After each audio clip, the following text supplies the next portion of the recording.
Hello दोस्तों, नमस्कार। कैसे हो आप सब। तो आज अपनी इस सेशन में बात करने वाले हैं आरटी एक्ट 2009 के बारे में। आपने देखा होगा, आपने शैक्षिक परिदृश्य की जो है वन शॉट क्लासें चल रही हैं, जिसमें लगभग 20 से 25 मिनट में जो है वो शैक्षिक परिदृश्य के टॉपिक आपको कवर करवाए गए हैं। अगर आपने पीछे वाले सेशन नहीं देखे हैं तो एक बार वो देख लेना। बाकी आज अपने इस सेशन में देखेंगे आरटी एक्ट 2009 के बारे में। तो अगर आप इस चैनल पर नए हो तो चैनल को सब्सक्राइब करके बेल का आइकन प्रेस कर देना, और अगर ये सेशन अच्छा लगे तो सेशन को जो है वो लाइक और चैनल को सब्सक्राइब जरूर से कर देना, ठीक है।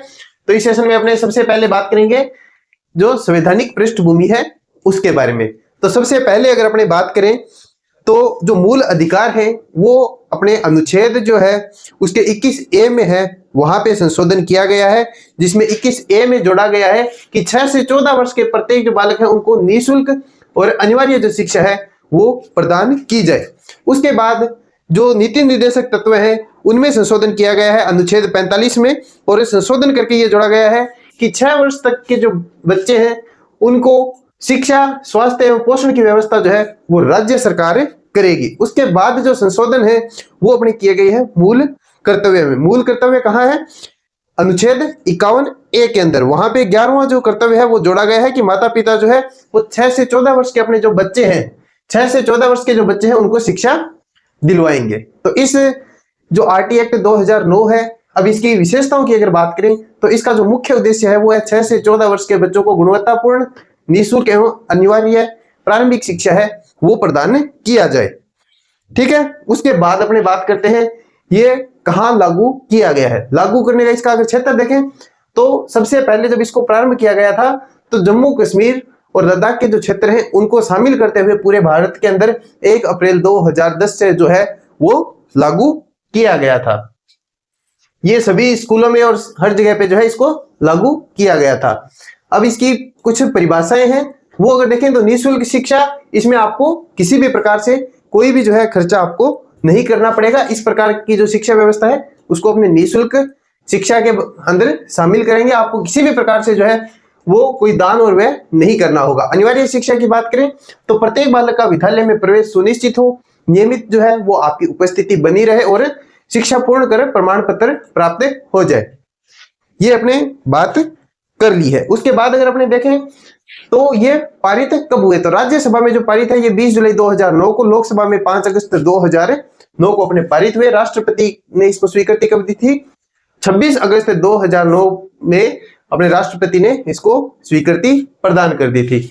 और राजपत्र जो है वो 27 अगस्त 2009 को, और ये लागू हुआ था 1 अप्रैल 2010 को। अधिनियम 2009 है पर ये लागू कब हुआ? 1 अप्रैल 2010 से। ये जो डेट है ये आपके लिए इंपॉर्टेंट निकल के आती है कि आरटीई एक्ट 2009 लागू कब हुआ? 1 अप्रैल 2010 में जो है आरटीई एक्ट 2009 लागू हुआ था।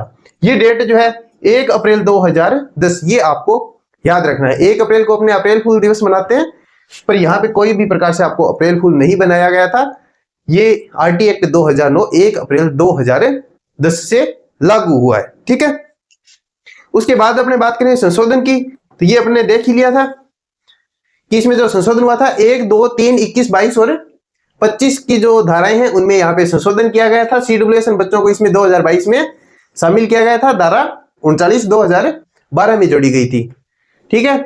और 2017 में जो संशोधन हुआ था उसमें शिथिलता जो है वो 5 वर्ष से घटाकर 4 वर्ष शिक्षकों के लिए की गई थी। ये ज्यादा इंपॉर्टेंट नहीं रहेगा। 2019 में धारा 16 और 38 में जो है वो संशोधन किया गया था, और ये जो धाराएं हैं इनके अपने आगे विस्तार से चर्चा करेंगे कि इन धाराओं में किन किन चीजों का जो है वो जिक्र किया गया था। ये धाराएं अपने इस सेशन में अच्छे से आपको याद करवाने का पूरा प्रयास करेंगे।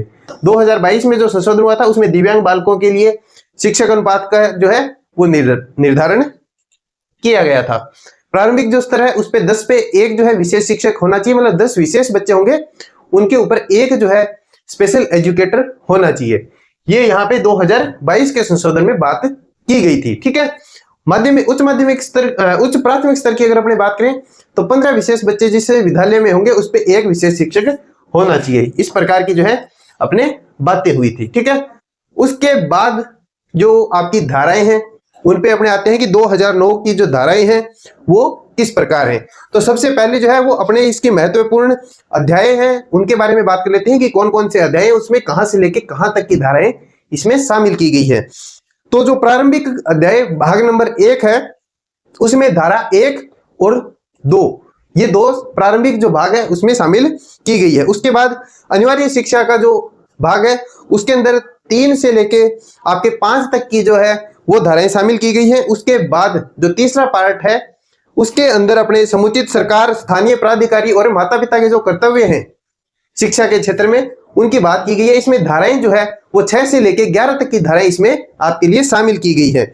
बाद में विद्यालय के जो उत्तरदायित्व है वो आपके धारा 12 से लेके 28 तक की जो धाराएं हैं वो अध्याय 4 के अंदर शामिल की गई है। क्या धारा 12 से लेके 28 तक अध्याय 4 के अंदर शामिल की गई है। उसके बाद जो पाठ्यक्रम वाला है 5वां अध्याय उसके अंदर 2 धाराएं आपके हैं 29 और 30वीं। 29 और 30वीं धाराएं जो है वो 5वें अध्याय के अंदर है। छठा जो अध्याय है उसके अंदर बालकों के अधिकारों के संरक्षण की बात की गई है। इसमें 31 से लेकर 34 तक की आपकी धाराएं हैं। पूरी जो धाराएं हैं उनको अपने साथ के साथ विस्तार से जो है वो भी देखेंगे। और बाकी 7वां जो अध्याय है उसके अंदर अपने जो कुछ बातें हैं वो मुख्य बातें हैं उनको अपने देखेंगे, जिसमें 35, 36, 37 और 38वीं धाराएं आपके लिए यहाँ पे शामिल है। अब बात कर लेते हैं अध्याय 1 से। जो आरटी एक्ट का अध्याय 1 है उसके अंदर धाराएं कौन कौन सी बताई थी। आरटी एक्ट 2009 के अंदर धाराएं जो है वो अपने बात करी थी कि अध्याय 1 में धाराएं कौन कौन सी है, पहली और दूसरी। पहली धारा जो है उसमें क्या बात की गई थी, इसमें नाम, पहली जो धारा है इसमें नाम, विस्तार और क्या क्या रहेगा, नाम, विस्तार और प्रारंभ की जो जानकारी है उस पे यहाँ पे चर्चा की गई है। उसके बाद जो धारा 2 है, धारा जो 2 है उसके अंदर आपकी परिभाषाओं के बारे में बात की गई है। धारा 2 में किसकी बात की गई है, परिभाषाओं की। ठीक है कि भाई किसको जो है समुचित सरकार बोलेंगे, किसको स्थानीय प्राधिकारी बोलेंगे, बालक कौन होंगे, प्रारंभिक शिक्षा जो है उसके अंदर किन किन को शामिल करेंगे, ये अपने धारा 2 के अंदर बात की गई है।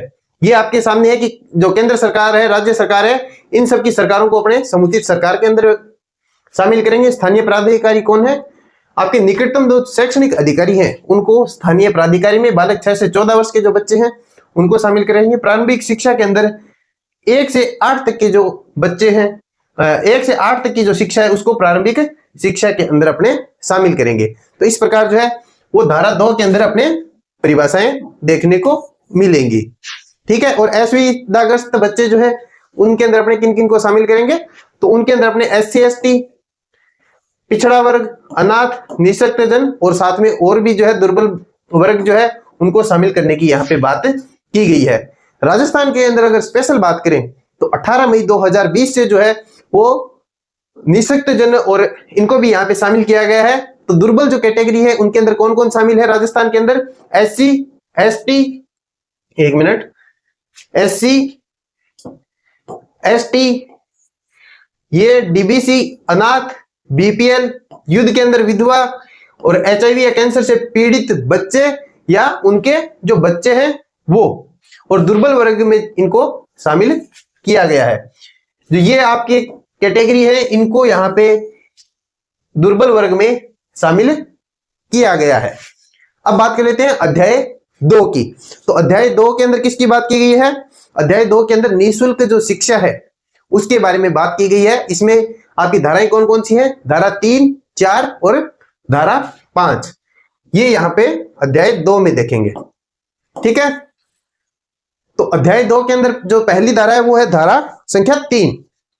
तो धारा संख्या 3 के अंदर जो है वो निःशुल्क और अनिवार्य शिक्षा के बारे में यहाँ पे बात की गई है। इसमें यह है कि आसपास की जो स्कूलें हैं उनमें बच्चों को निःशुल्क जो है 25% जो बच्चे होंगे प्रारंभिक स्तर पे उनको निःशुल्क जो है वो एडमिशन दिया जाएगा। और 2012 में यहाँ पे संशोधन करके जो है ये बताया गया था कि जो मल्टीपल डिसेबिलिटी है और निःशक्त जन जो बालक है उनको घर पे जो है वो शिक्षा प्रदान की जाए, इस प्रकार की यहाँ पे व्यवस्था की जाए।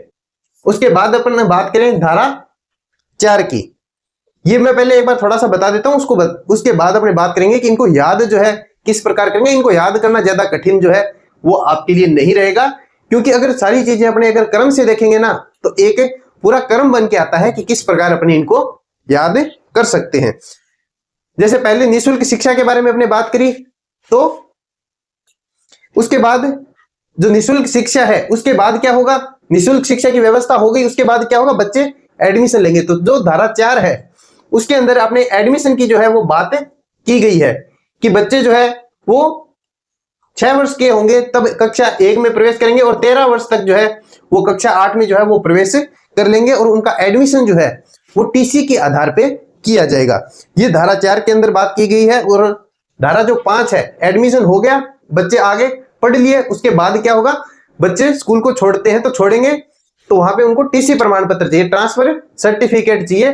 तो उसकी बात आपके यहां धारा 5 में की गई है कि अगर किसी भी संस्था का संस्था प्रधान जो है वो टीसी को जो है वो रोक नहीं सकता। कोई बच्चा अगर चाहता है कि उसको टीसी चाहिए तो संस्था प्रधान को तुरंत प्रभाव से वहां पे टीसी जो है वो देनी पड़ेगी। अब अध्याय 3 कौन सा है, स्थानीय क्या सरकार, स्थानीय प्राधिकारी और माता पिता के क्या कर्तव्य है, उसके बारे में अध्याय अपने 3 में बात करेंगे। इसमें कौन कौन सी धाराएं हैं, 6 से लेके 11 तक, 6 से लेके 11 तक इसमें धाराएं हैं।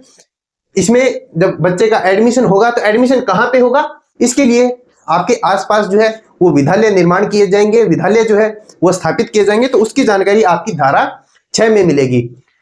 स्टार्टिंग कहां से की थी, अपने स्टार्टिंग की थी निःशुल्क शिक्षा से। उसके बाद कि बच्चे प्रवेश लेंगे, प्रवेश लेने के बाद वहां पे पढ़ाई करके आगे निकलेंगे तो उनको टीसी सर्टिफिकेट चाहिएगा। तो ये होगी धारा 5 में। अब प्रवेश कहां लेंगे उस पे आते हैं।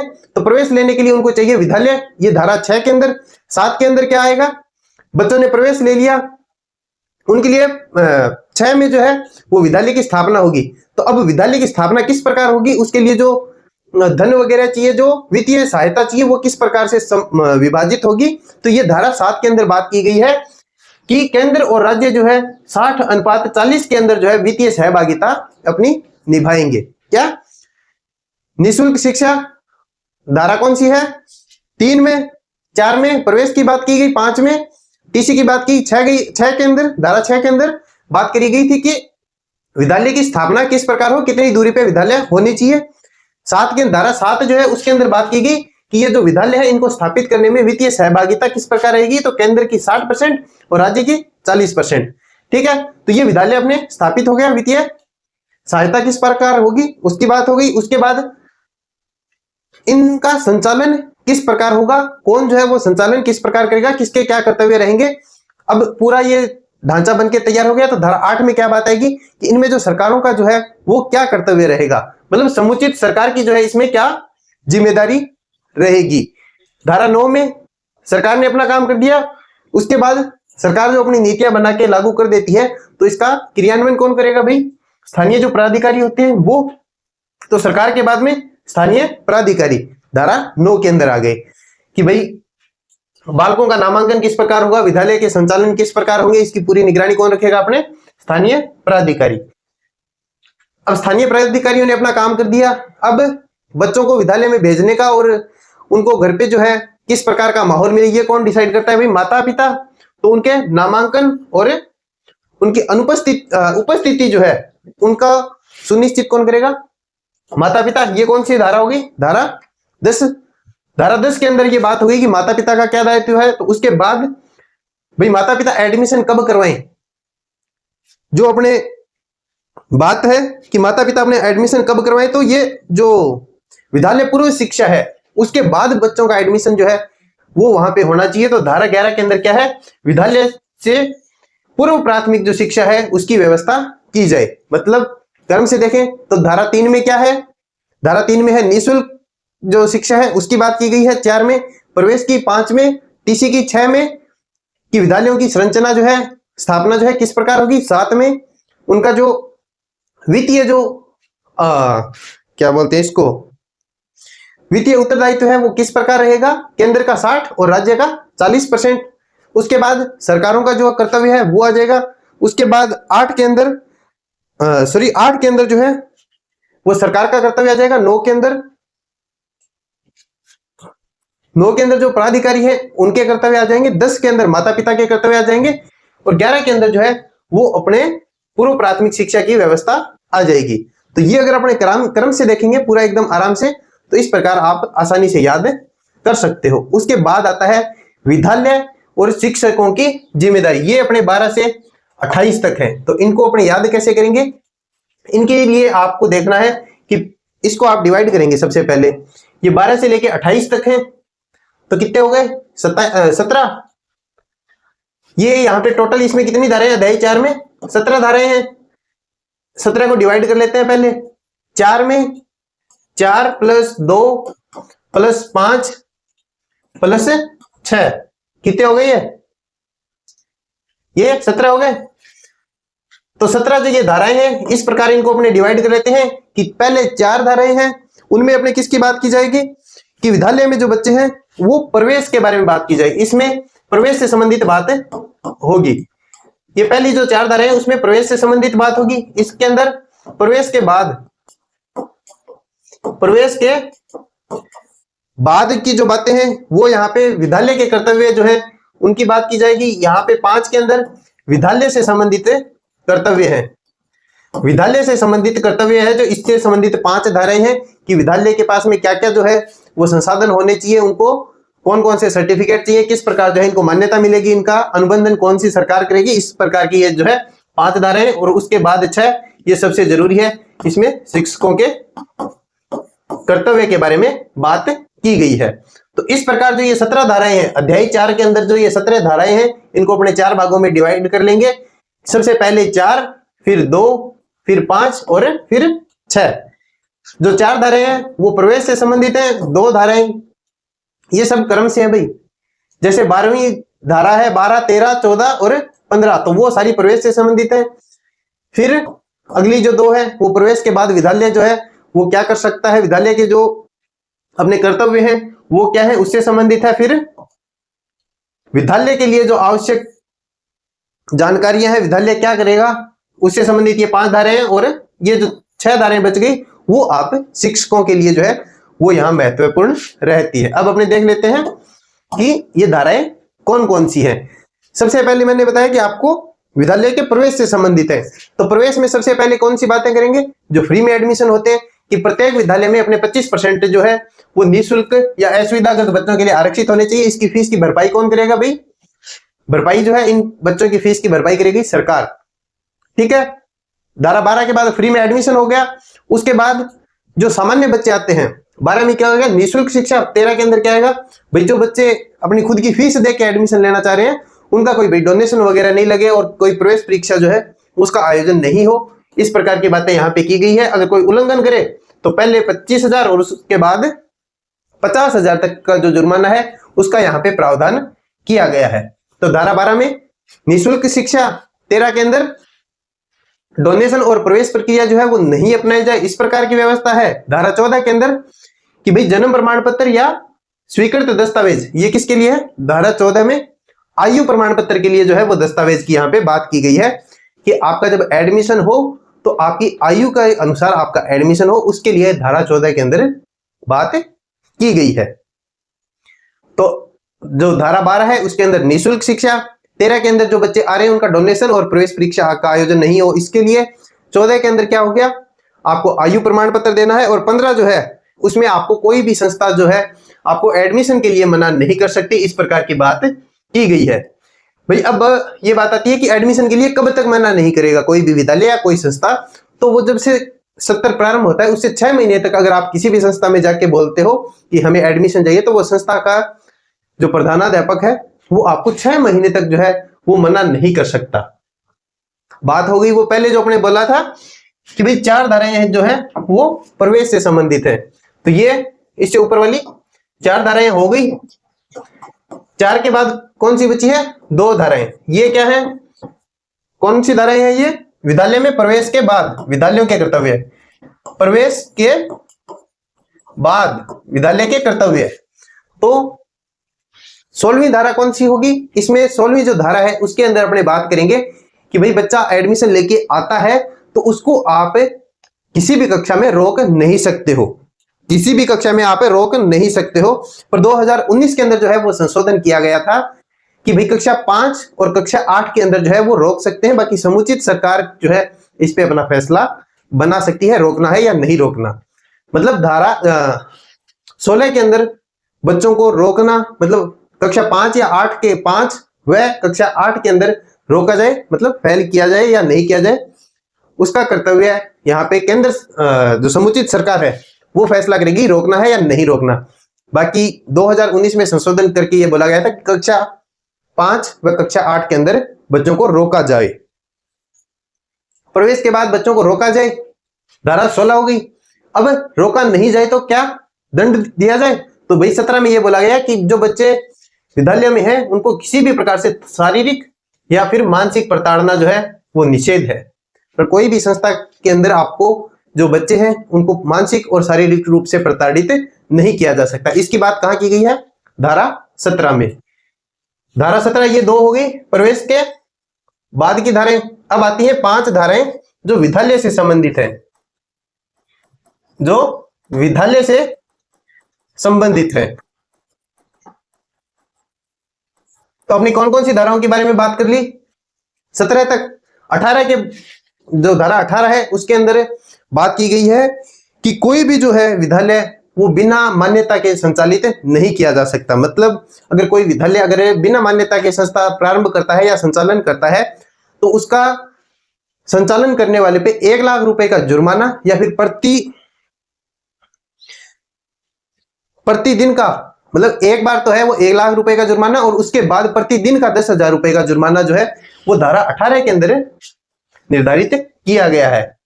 भाई धारा 18 के अंदर बता दिया कि नहीं चलाना है आपको। अगर फिर भी कोई चलाए तो धारा 19 के अंदर बात की गई है कि भाई उनकी जो जांच है वो किया जाएगा, मानकों के ऊपर बात की जाएगी। विद्यालय संचालन के लिए कौन कौन से आपके मानक रहने वाले हैं और उसकी संरचना जो है वो किस प्रकार है, उसकी बात आपकी धारा 19 में है। मतलब 18 में तो ये बोला है कि आप संचालन कर नहीं सकते, तो करेंगे किस प्रकार, उसके लिए जो मानक है, जो संरचना है, उसकी बात कर दी 19 में। फिर 19 के बाद जो 20वां है उसके अंदर बताया गया है कि केंद्र सरकार जो है वो आपकी अनुसूची में संशोधन कर सकता है। जो धारा 20 है, धारा जो 20 है उसमें बताया गया है कि केंद्र सरकार जो है इन अनुसूचियों में, ये जो दोनों अनुसूचियां हैं इनके अंदर चेंज कर सकती है। 18 और 19वीं जो धाराएं हैं इसके अंदर केंद्र सरकार जो है वो यहाँ पे चेंज कर सकती है। अब बात कर लेते हैं धारा 21 और 22 के अंदर। तो धारा 21 जो है वो आपकी एसएमसी से संबंधित है। धारा 21 एसएमसी से संबंधित है और धारा जो 22 है वो विद्यालय विकास योजना से संबंधित है। धारा 22 विद्यालय विकास योजना से संबंधित है। तो एसएमसी का पूरा अपन ने एक सेशन बना के डाल दिया है कि अगर आपको देखना है कि एसएमसी किस प्रकार काम करती है, कितने सदस्य होते हैं और पूरी जानकारी अगर आपको चाहिए तो वो हमने सेशन बना के डाल दिया है, तो आप वो वाला सेक्शन देख लेना भाई, ठीक है। तो बात अपने कहां तक कर ली? अपने बात कर ली अध्याय धारा 22 तक। एक बार इनका रिवीजन देख लेते हैं। धारा 12 के अंदर बात करी थी 25% जो निःशुल्क बच्चे होते हैं उनके बारे में।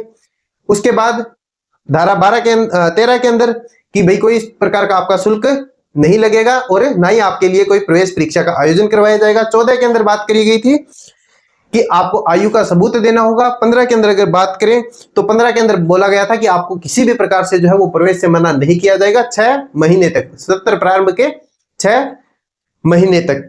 धारा 16 के अंदर बात की गई थी कि आपको फेल नहीं किया जाएगा। 17 के अंदर बोला था कि फेल नहीं किया जाएगा तो दंड भी जो है वो आपको किसी भी प्रकार से शारीरिक या मानसिक नहीं दिया जाएगा। 18 के अंदर विद्यालयों के प्रमाण पत्र के बारे में बोला गया था कि इनके पास जो मान्यताएं हैं वो होनी चाहिए। 19 के अंदर बात की गई थी विद्यालय के मानक क्या होना चाहिए। 20 के अंदर बात की थी केंद्र सरकार जो है इस अनुसूची में चेंज कर सकती है। 21 के अंदर एसएमसी और 22 के अंदर जो है वो विद्यालय विकास योजना के बारे में बात की थी। अब बात कर लेते हैं धारा 23 के बारे में।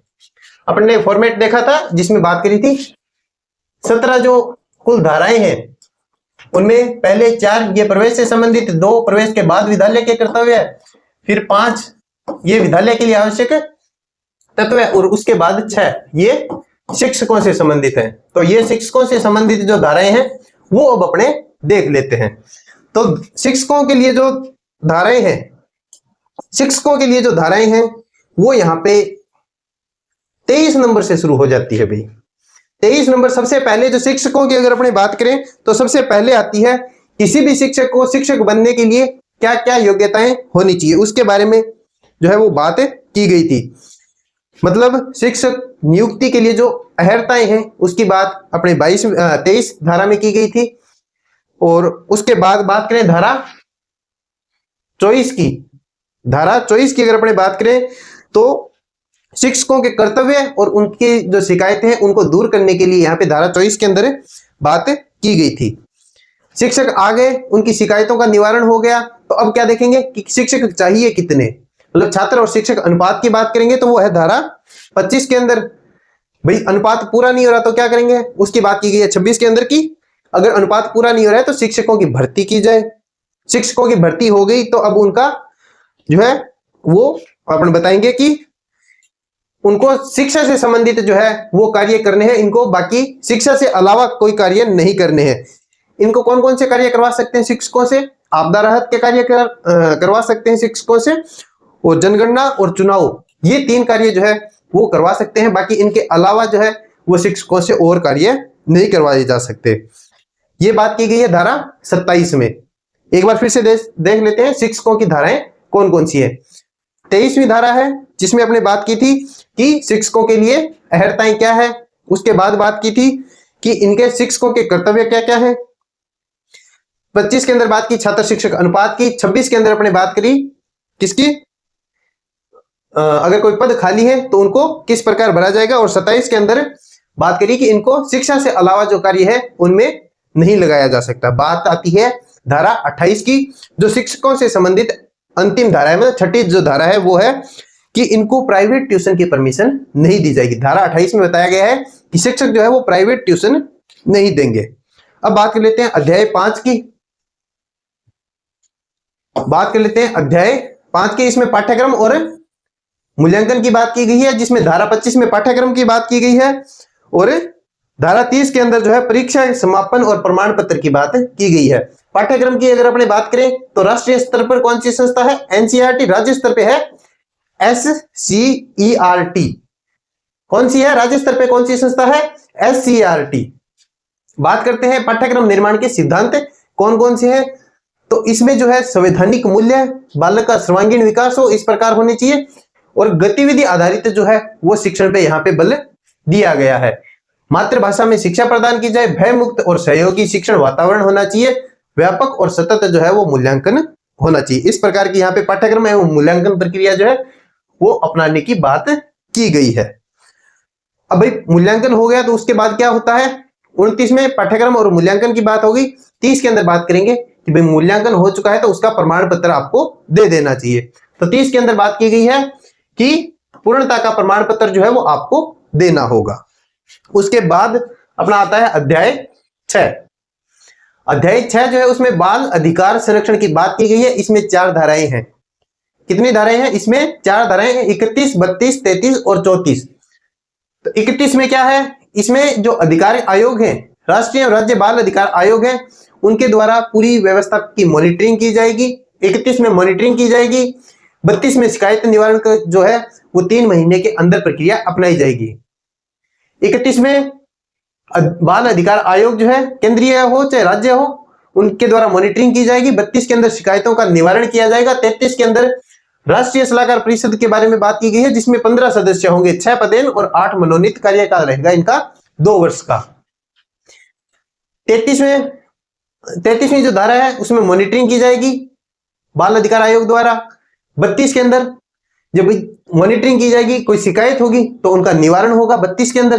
33 के अंदर राष्ट्रीय जो सलाहकार परिषद है उसकी बात की गई है कि भाई निवारण कैसे होगा, इसका अध्यक्ष कौन होगा, भाई इसका अध्यक्ष होगा शिक्षा मंत्री और सदस्य होंगे इसमें कुल 15 सदस्य किस प्रकार होंगे, 6 पदेन, 8 मनोनीत और 1 अध्यक्ष। ठीक है।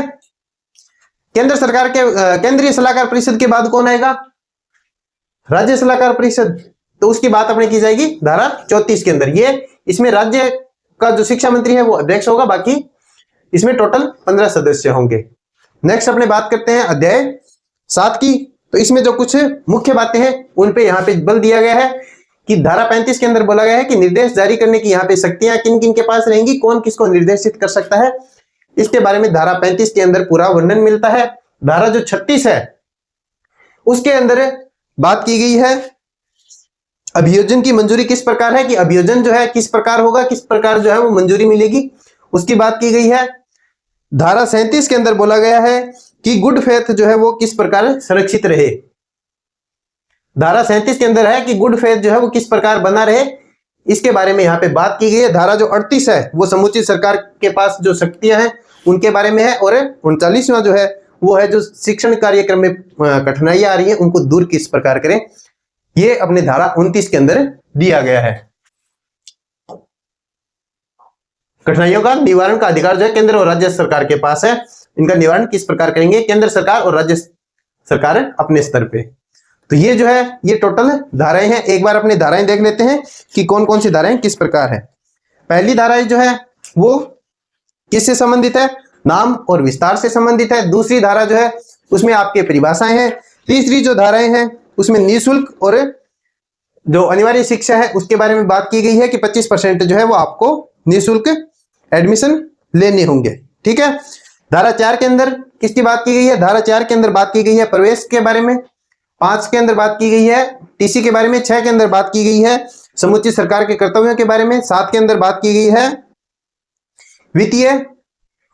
वित्तीय उत्तरदायित्व के बारे में। 8 में सरकार केंद्र सरकार के कर्तव्य समुचित सरकार के कर्तव्य के बारे में। और उसके बाद 9 के अंदर बात की गई है स्थानीय पदाधिकारी के कर्तव्य। 10 के अंदर माता पिता के कर्तव्य। और 11 के अंदर बात की गई है ईसीसी के बारे में। 12 के अंदर जो धारा 12 है उसके अंदर 25% जो निःशुल्क एडमिशन होने उसके बारे में बात की गई है।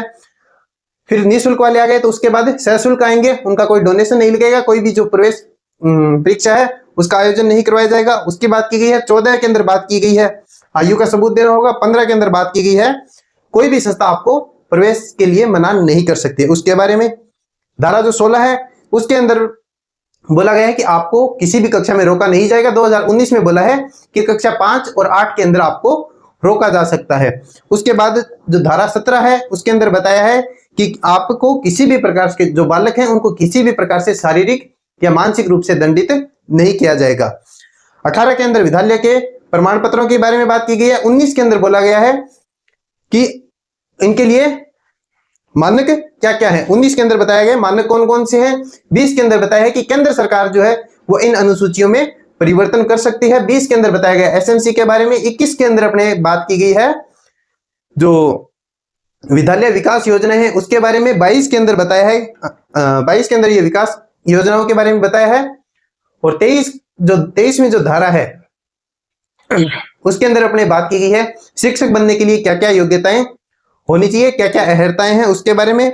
धारा जो 24 है उसमें शिक्षकों के कर्तव्य के बारे में बात की गई है। धारा 25 के अंदर छात्र शिक्षक अनुपात के बारे में बात की गई है। 26 के अंदर जो है इनकी रिक्तियों की पूर्ति किस प्रकार होगी उसकी बात की गई है। 27 के अंदर जो है वो बात की गई है कि शिक्षकों को गैर शैक्षिक कार्यक्रमों में प्रयोग नहीं कर सकते, प्रतिषेध किया गया है, मतलब गैर शैक्षिक कार्यों के लिए इनको प्रतिषेध किया गया है उसके बारे में जानकारी है। और 28 में शिक्षक जो है वो प्राइवेट ट्यूशन नहीं दे सकते, इसके बारे में बात की गई है। अब बात करें